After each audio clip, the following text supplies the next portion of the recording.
Day 4 na guys ng construction. Sarado na ang bubong. Kaya tayo guys. Hindi masyadong madumi sa baba kasi dito sila sa taas gumagawa. Eto, pwede rin to. Ganda rin. Ang kulay.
Day 4. Day 4 na guys ng construction.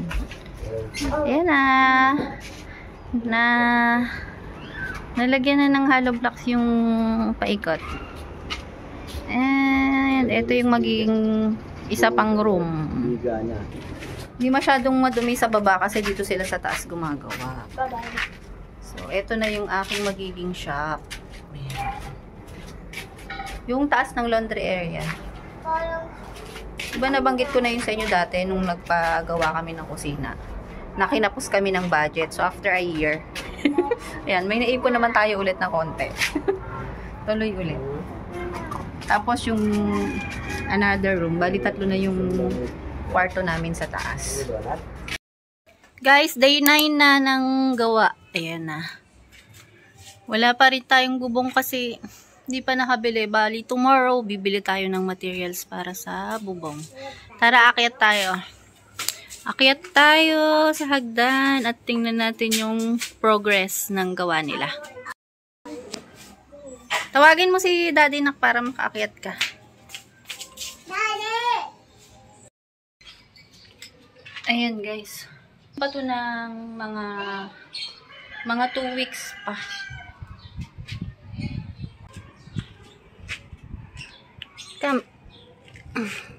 Oops.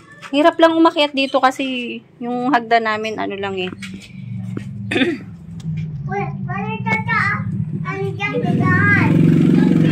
Ay, wag mong anuhin yan, Nak. Baka magiba. Okay, baka magiba yung ano ha. Ayan na guys, itsura niya. Nakaano na siya. Etong ano namin na to, 2 meters kasi to eh. 2 meters tong gilid namin, then yung likod. Yuko na lang, yuko. 2 meters din lapad okay, yan. Inuna na nila yung pag plaster.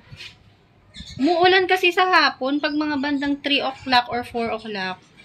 Muulan ngayon. Pag binaklas tong bubong, hindi namin alam kung paano gagawin. Kasi kalahati niya nang matatanggal eh. Ayan o. Yung kalahati ng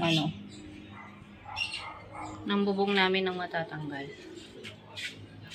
So, pag umulan, aywan kung ano mangyayari. Bubutas pa doon.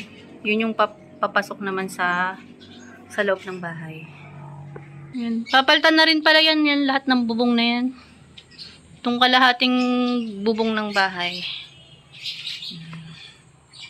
Tapos ito, sliding door ang papagawa namin dyan para maluwag-luwag naman tingnan. Yung kapal. Sarado na ang bubong. Kaya tayo guys. Uy, madilim na rito. Sarado na ha.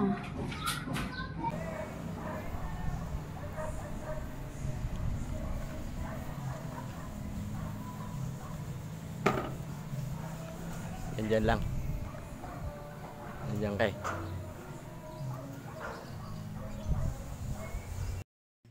Update lang, guys. Ayan, pinuporma na yung kisame natin. Ano yan? Tambol yan, guys.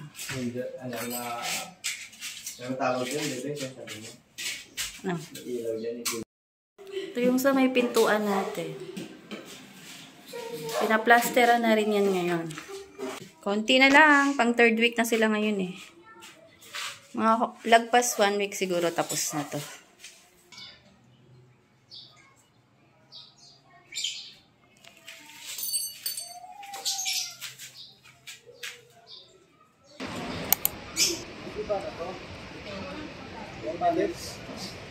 Ito.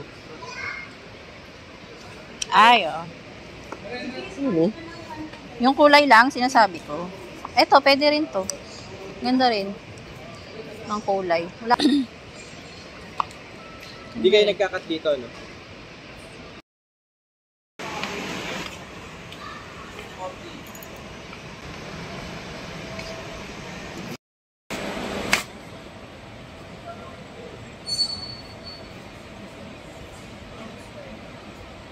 Ito na. Alabaster at tasty ka. Pinapatimpla natin. Ito yung sa kusina namin eh. Tapos ito sa labas. Okay na, yan na lang.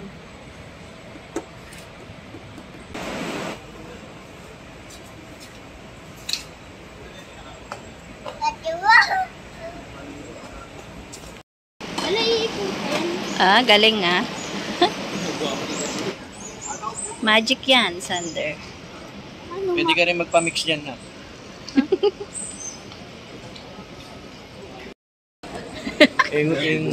Manghang-manga din. Parang 2 patak na itim lang nilagay eh. Tapos lalagay pa din yun, Ah, tatlong patak na itim. Ang galing.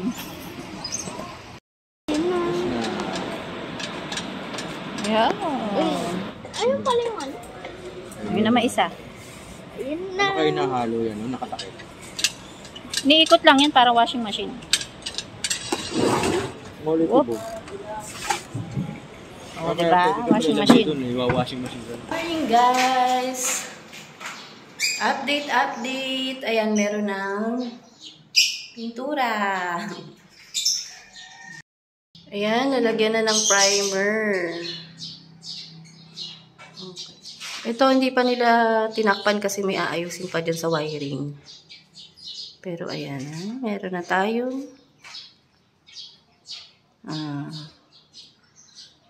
Na first coat na primer na. Ito yung room pala, oh. Ang dilim. Buksan ko yung ilaw. Improvise pa lang yung ano dito kasi.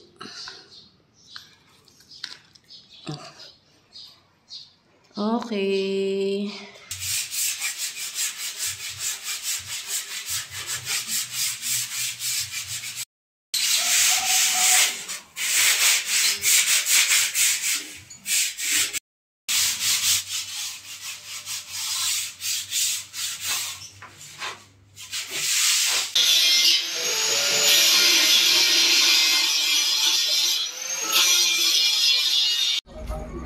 Ay, may railings na tayo.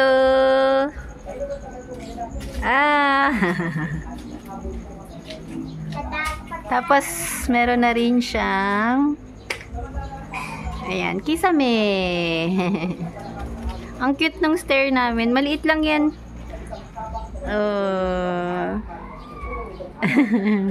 Hindi ka pa nagsusuklay, bebe.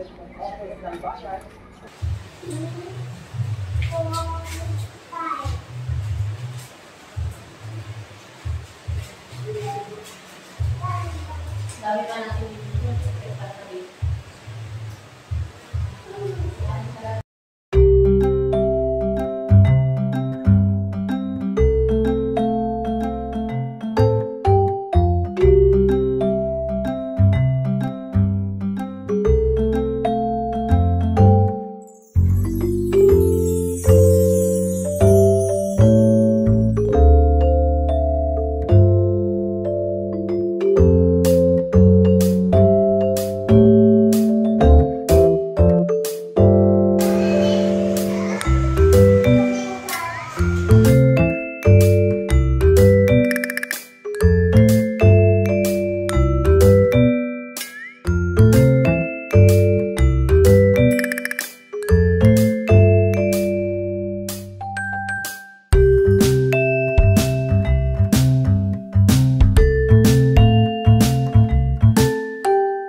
Tapos na pala sila tapos na gumawa dun sa taas.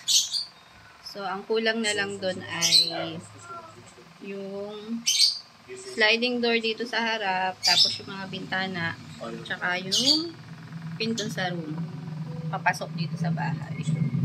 Ayan. Tingnan natin yung update. Ayan. Napunasan ko na yun kanina. Ang dami naming nilinisin ngayon. So, ayun. Nag-grout dun si Daddy. May babalikan pa pala yung gumagawa dito kasi ito, mamasilyahin pa to, tsaka pipinturahan pa. Mga minor touches na lang naman yung natitira. At guys, itong aming hagdan ay ganyan na lang siya dahil wala na po tayong budget para sa tiles. Nakamax na po. Ito lang ang na-tilesan natin. Yang mismong veranda. Ayan. Yung ilaw, hindi pa rin naikabit doon. Nalimutan ng manggagawa. Pagbalik na lang ni Kuya sa Monday or Tuesday. Lahat ng mga minor touches yan. Yun ang gagawin niya pagbalik niya. Pero wala na raw siyang isasamang iba kasi konti na lang naman yung gagawin niya. Ayan. Ayan, update guys. So, ilaw natin.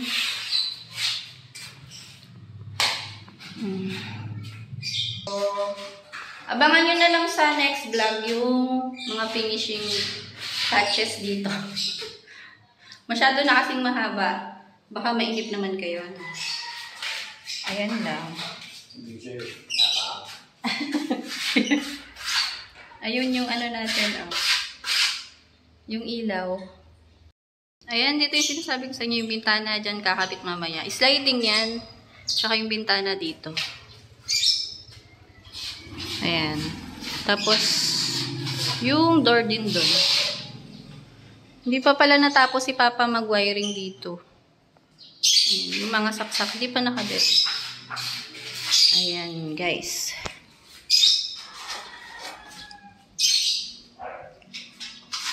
So, ayun. See you na lang po ulit sa next vlog natin. Baka mga next week na yun kasi marami kaming lilinisin. Yung bubong nga din namin, oh. Ano ba nangyari? Pinag-aapakan na po ng manggagawa. Wawalisan pa namin yan. Kasi pinapalitan din namin ng polycarbonate dun sa taas, eh. Ito yung bubong natin sa veranda, oh. Color black yan dati. Pinapalitan namin ng polycarbonate na puti naman. Pansamantagal na ulit yan, guys. Nag-polycarbonate na lang kami ulit kasi pag ano naman, ipapagawa rin namin ulit namin yan. Iusod na rin yung bubong dito tapos magpapalit ng bubong. Siyempre, mag-iipon muna tayo ulit. Baka mga next year na ulit. Ayan, guys. Ayan. Thank you for watching. See you na lang ulit sa next vlog ko. At marami akong labahin ngayon. So, ayan. Samahan nyo sa channel ko.